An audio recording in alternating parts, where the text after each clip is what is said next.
안녕하세요. 오늘은 사도행전 20장 1절부터 12절까지 말씀을 나누겠습니다. 여러분, 지난주 우리는 에베소에서 일어났던 큰 소동을 보았습니다.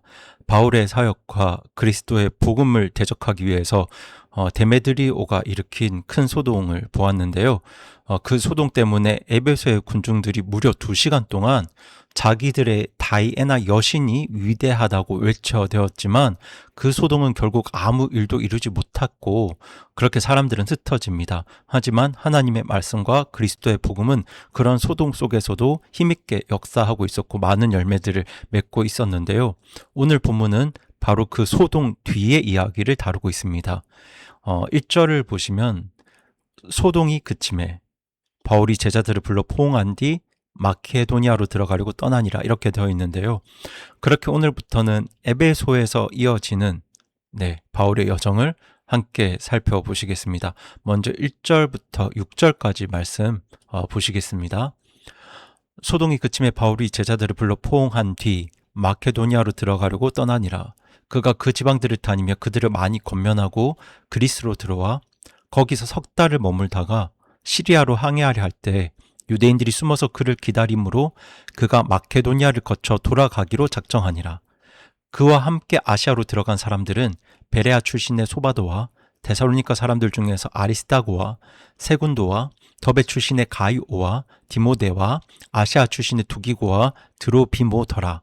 이들은 먼저 가서 드로아에서 우리를 기다렸고 우리는 무교절 기간이 지난 뒤에 빌립보에서 배로 떠나 닷새만에 드로아에 있는 그들에게 가서 이래 동안 거기 머무니라. 바울은 이렇게 에베소를 떠나서 그 지방들을 두루 다니며 이 마케도니아 지방들을 두루 다니며 사람들을 성도들을 말씀으로 많이 권면했고요. 그리고 그리스로 들어와서 거기서 석 달을 머뭅니다. 그렇게 석 달을 머물고 이제는 배를 타고 시리아로 떠나려고 했는데요. 그런데 그때 바울을 노리던 유대인들이 숨어서 바울을 기다리고 있었습니다. 바울을 해치려고 그 길목을 지키고 있었던 거죠. 그래서 바울은 경로를 바꿔서 마케도니아를 거쳐 돌아가기로 결정을 합니다. 그런데 여러분, 이어지는 4절, 5절 말씀을 보시면요. 바울과 함께 아시아로 들어갔던 그 사람들 목록 이름이 쭉 나옵니다. 소바더, 아리스다고, 세군도, 가요, 디모데, 두기고, 드로비모. 그런데 여러분, 이 사람들의 출신을 보시면요. 다 어디 출신이냐면 베레아, 데살로니가, 더베, 아시아 출신입니다. 여러분, 이 이름들 다 기억하시죠? 다 어느 지역인가요? 바울이 복음을 전해서 교회를 세웠던 지역입니다. 바울을 통해서 이 지역마다, 각 지역마다 교회가 세워졌는데 바로 그 교회에서 말씀 듣고 구원받고 교회에 더해진 사람들이 지금 바울의 동력자, 바울의 선교팀이 된 거예요. 말하자면 바울이 뿌린 복음의 열매들이 이제는 바울의 동력자가 된 겁니다. 그렇게 그 열매들이 바울과 함께 한 팀이 되어서 복음의 길을 걸어가고 있는 거예요. 이처럼 여러분, 복음의 길은 혼자 가는 길이 아닙니다. 복음을 전하고 말씀을 전하다 보면 하나님께서는 반드시 열매를 주시고요. 그 열매와 더불어서 그 길을 함께 갈 사람들을 붙여주십니다. 저는 우리 교회도 그렇게 복음의 길을 함께 가는 동력자들의 모임이라고 믿고 하나님께 감사드리고 있는데요. 그렇게 바울 선교팀이 이 드로아라는 곳에 직결해서 이제 거기서 1회를, 그러니까 일주일을 머물게 됩니다. 그때 이 드로아에서 아주 특별한 일이 일어나게 되는데요. 우리 7절, 8절 말씀 먼저 보시겠습니다. 주의 첫날에 제자들이 빵을 떼기 위해 함께 오니 바울이 이튿날 떠나려고 준비한 채 그들에게 말씀을 선포하며 계속해서 한밤중까지 말을 하니라.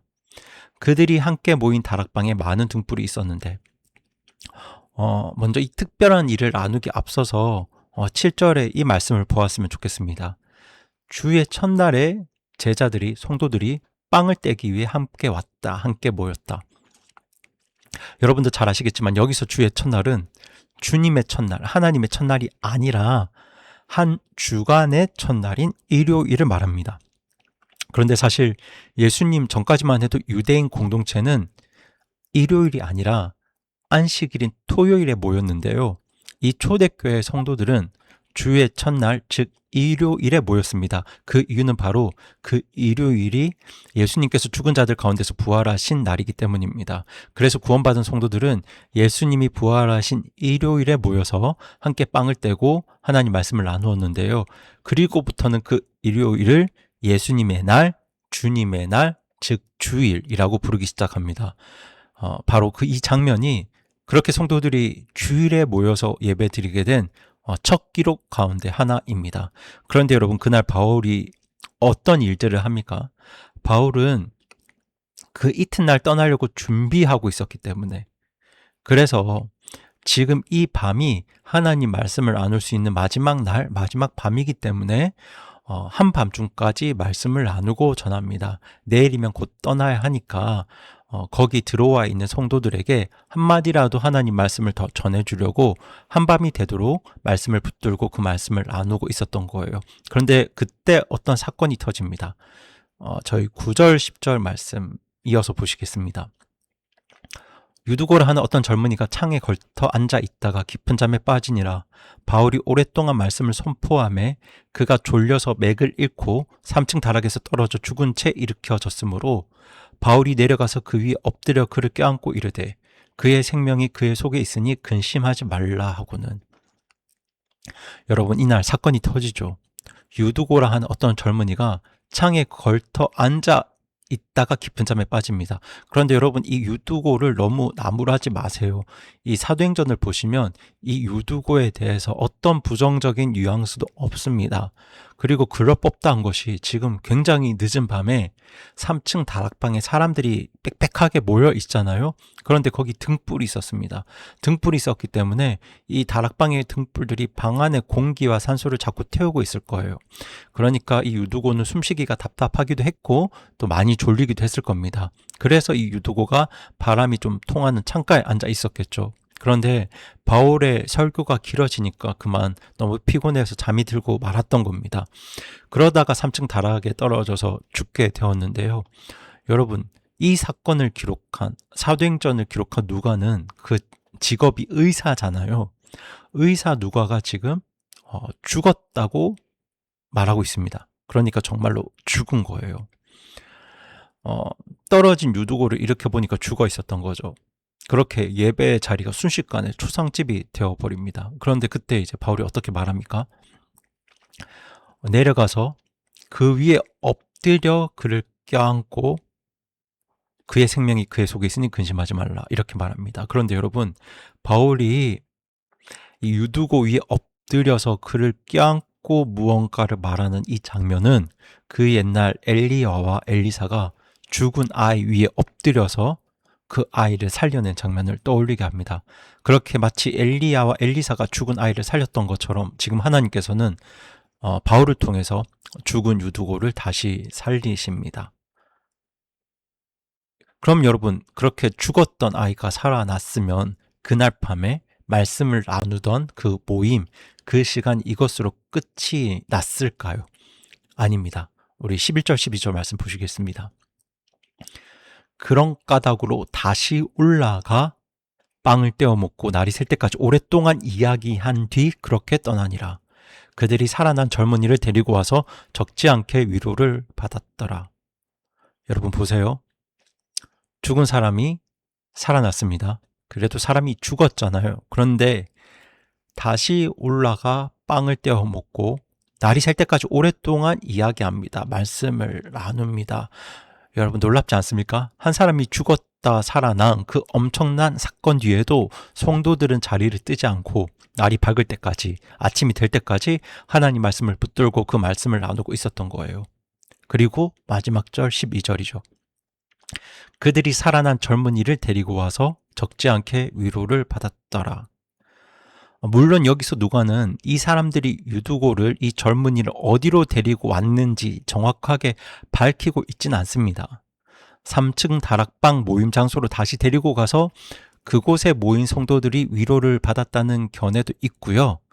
이제 이 12절은 바울이 출발했던 11절 뒤의 기록이기 때문에 모임이 끝난 후에 사람들이 유두고를 그의 집으로 데려갔는데 사람들이 위로를 받았다는 교훈에도 있습니다. 여기서 누가가 데려간 장소를 정확하게 기록하진 않습니다. 그 이유는 더 중요한 게 있기 때문이죠.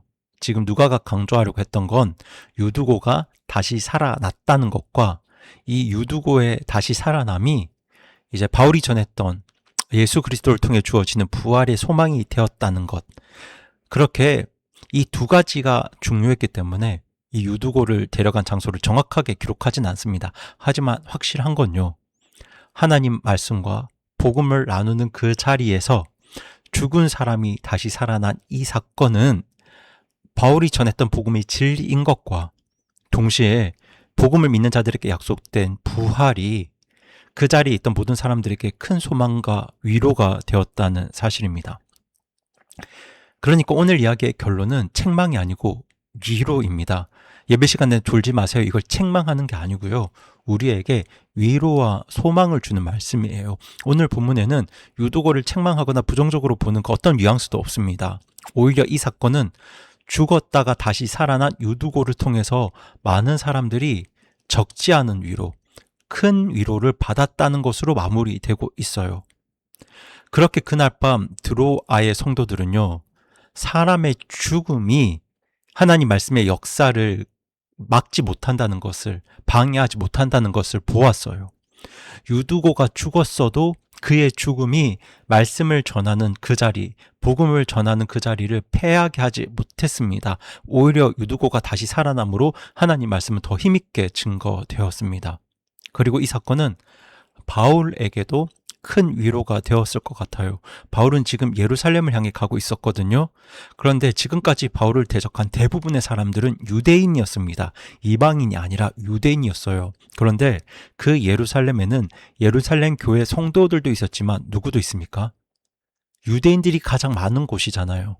네, 지금까지 다른 지역과는 비교할 수도 없는 바울의 대적자들이 예루살렘에 있었습니다. 그렇게 수많은 핍박과 박해가 바울을 기다리고 있었어요. 그리고 어쩌면 바울은 그 핍박과 박해 때문에 죽을지도 모릅니다. 그런데 바로 그 밤에 하나님께서는 죽은 청년 유두고를 다시 살려서 돌려주셨습니다. 여러분, 이게 뭘 보여주고 있습니까? 엘리야를 통해서 과부의 아들을 살리셨던 하나님께서, 죽은 자 가운데서 예수님을 다시 일으키셨던 그 하나님께서 죽음의 권세를 이기는 그 권능으로 지금도 교회 가운데, 성도 가운데 살아 역사하고 계시다는 것입니다. 그렇게 하나님 왕국에 주어진 부활의 권능은요, 이미 우리 가운데, 성도들 가운데 와 있습니다.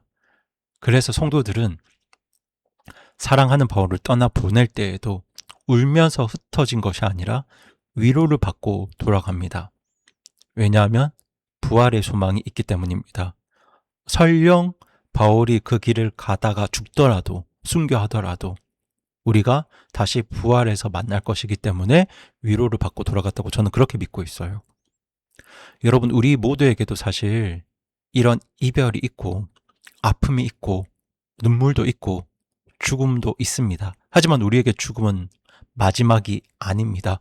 우리에게 죽음은 또 다른 위로입니다. 왜냐하면 우리 주님께서 저와 여러분을 다시 살리실 것이기 때문입니다. 그렇게 구원받은 성도에게 주어진 이 부활의 소망이 오늘 우리에게도 큰 위로가 되기를 바랍니다. 그 소망과 위로를 가지고 오늘도 하나님 나라 백성으로서 담대하게 하루를 살아가는 저와 여러분이 되었으면 좋겠습니다. 그럼 이 시간 함께 기도하시겠습니다. 살아계신 하나님 아버지, 그 드로아에 모인 성도들이 밤새도록 하나님 말씀을 나누었을 때 하나님께서는 사람이 죽었던 그 자리도 주님의 생명과 위로로 채워주셨습니다. 저는 그 모든 역사가 하나님의 말씀의 권능에 있다고 믿습니다. 주님, 우리도 날마다 주님의 말씀을 붙들고 주님의 말씀을 나누면서 그렇게 말씀 붙들고 함께 살아갈 때 죽음에 대한 두려움을 뛰어넘는 주님의 소망을 우리에게 주시고 또 이별의 아픔도 달랠 수 있는 주님의 위로를 주시기를 간절히 기도드립니다.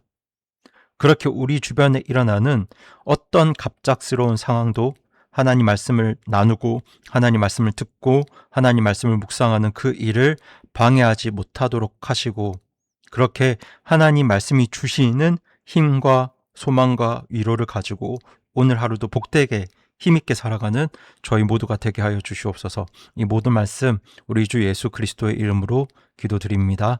아멘.